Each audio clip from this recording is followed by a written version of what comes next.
everyone, how's it going? Welcome to another one of the Monday Q&A videos.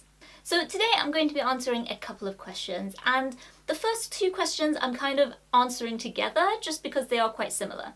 So the first one is from Sarliz98, who asks, how did you find first year overall? That's question one.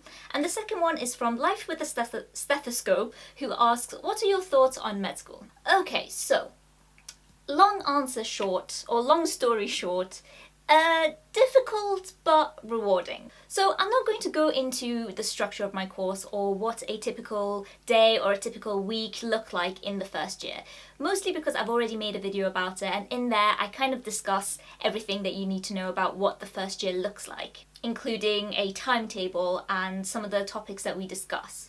So I'm not going to go into that, but basically I just want to expand on that a little bit and say it was difficult. It was a difficult, fast-paced year, and I think some people catch on very quickly and they pick up things very quickly and they can keep up with that fast pace.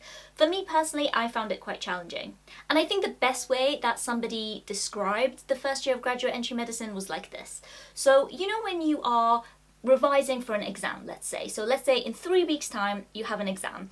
You know the intensity to which you study running up to that exam because you only have 3 weeks, as in, you know, every day like you're pushing hard and you're just like, okay, I'm going to work really, really hard because it's a short amount of time and I'm going to work in a big burst, and then after the exam it's done and I can relax. So the entire year of grad medicine at Birmingham, I found, was like those 3 weeks running up to that exam.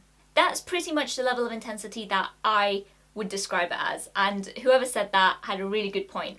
And I mean, some of it is to be expected, isn't it? Because when you are essentially doing 2 years of undergrad medicine in 1 year, you don't expect it to be a total walk in the park. But having said that, the reason why I said it's difficult but rewarding, not just difficult, is that honestly, I don't think I was capable of making it through that year. If you had said to me before, this is what you have to do consistently, I would have been like, oh my god. But actually the reason why it was rewarding, other than the fact that I finally got to do what I wanted to do, which was medicine, the other reason for that is that it really does push you and stretches you in a good way, I would say. And looking back on that year and thinking, well, you know, we made it through, that in itself is incredibly rewarding. But to answer your question of how did I find the first year overall, I would say that the thing that I learned from this year is that medicine sort of works in layers.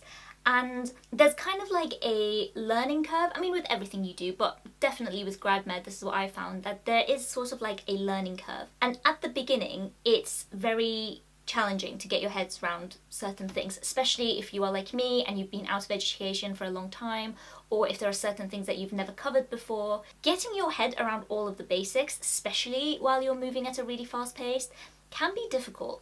But the layered aspect comes in is when you realise that, oh, once I've got the basics down, then learning this thing seems a little bit easier. And then putting this thing on top of it also becomes a little bit easier. And the curve kind of goes like that and then slowly flattens out and then starts going up kind of like this instead of like a complete peak. I hope you're visual people and you can understand where I'm going with this. But basically, once I had the realisation that the more you learn, the easier it becomes to learn, so it kind of all has a snowballing effect, that made me feel a lot better about the overall year. And then in terms of what are my thoughts on med school, it's hard to just narrow them down to a couple of points because I've spoken a lot about this in my previous videos, especially in previous Q&As. But for the purposes of answering this question, I would say that medical school so far in the first year has just been very vast, let's say. There are so many societies and so many things you can get involved with, and so many extracurriculars and so many classes and so many revision sessions and so many people, and there is just so much. And this is an amazing thing, don't get me wrong, but something that I have a tendency to fall into in and out of medical school is overwhelming myself by taking on far too much. And I definitely am somebody who has a bit of like shiny object syndrome, where I'm like, oh, this thing looks amazing, and oh, that thing, and oh, I want to try a bit of this. And I ended up doing a lot of that in first year, which ultimately led me to become overwhelmed very quickly and stressed very quickly. But that is more like a personal thing that I went through. To answer your question about medical school overall, just think about it this way. There are plenty of opportunities and things to get involved with. And that's part of the whole fun of it. So those are just some of my thoughts on that. Now, I think life with a stethoscope also has a second question, but before I answer that, I do want to let you guys know that recently I have started a Redbubble shop, and I have got a bunch of my designs, and you can see 2 of my art pieces behind me there, on a number of products. So if you're interested in picking something up, either for yourself or as a gift, then I will leave a link below and go and take a look. You might find something you like. Alright, so back to the questions. Life with a stethoscope asks, this is the second question, what module did you find the most challenging? Okay, without a shadow of doubt, cardiovascular and respiratory. And the reason for this is because my background, be it with biomed or my master's or any of the research work that I did, has always been incredibly molecular. So when it comes to things like immunology or cell biology or cancer biology or things like that, those tend to be the areas that I feel more comfortable with, just because that's what I've done predominantly. So for me, doing more, even things like renal, so kidneys, I found those very difficult because they're a bit more like systems based and it's a lot more hardcore physiology. So getting my head around things like ECGs and arrhythmias and acid-base equations and all of this sort of stuff that's involved in kidneys and the heart and the lungs, I found all of that quite overwhelming. And I wouldn't say that it's necessarily like technically difficult, there is just a lot of it. And it takes a really long time. Again, I'm speaking on behalf of myself here, so just don't generalize everything I'm saying.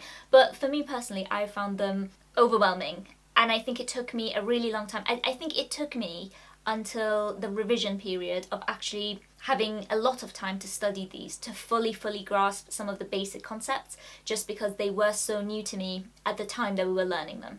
And actually, I didn't find them interesting at all at the beginning. So when we were learning about cardiovascular and respiratory at the start of the year, I did find them a bit boring. But as I said, during that revision period where I got to spend more time on them, I actually really enjoy cardiovascular now. I think it's just like so interesting how the heart does what it does. But yeah, that's my answer. Then the next question comes from Anthony's notebook, and he asks, what have you enjoyed learning about the most in med school so far? Definitely anatomy. Now, don't get me wrong, I genuinely find anatomy a lot more difficult than physiology because, again, it's one of those things where it's like a sea of information and there's so much and every word is like learning a new language. But I just find it so interesting. Whenever we had prosectoriums and, you know, we got the privilege of working with some preserved human specimens and working with some of the models, I would always get so excited about doing that. So I think anatomy has definitely been something that I've enjoyed a lot. And the other thing which I've really enjoyed learning about, which kind of surprised me a little bit, was embryology.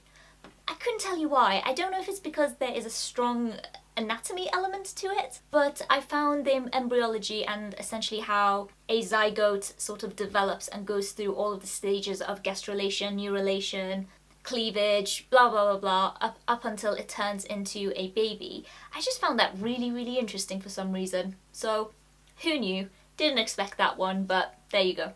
And there you have it. So this is a relatively short Q&A for this week. So because I am running out of questions to answer, because all of the ones that I've been answering over the last 2 or 3 weeks, I want to say, maybe 3 weeks, have been questions that I received from you guys on Instagram like quite a while ago. So if you've got a lot of new questions to ask me, then my future videos are going to be including those. Alright my lovelies, I will leave it there, and as I said, if you're interested in visiting my Redbubble store, then I will put all of the links below. Until next time, take care, and I will see you later.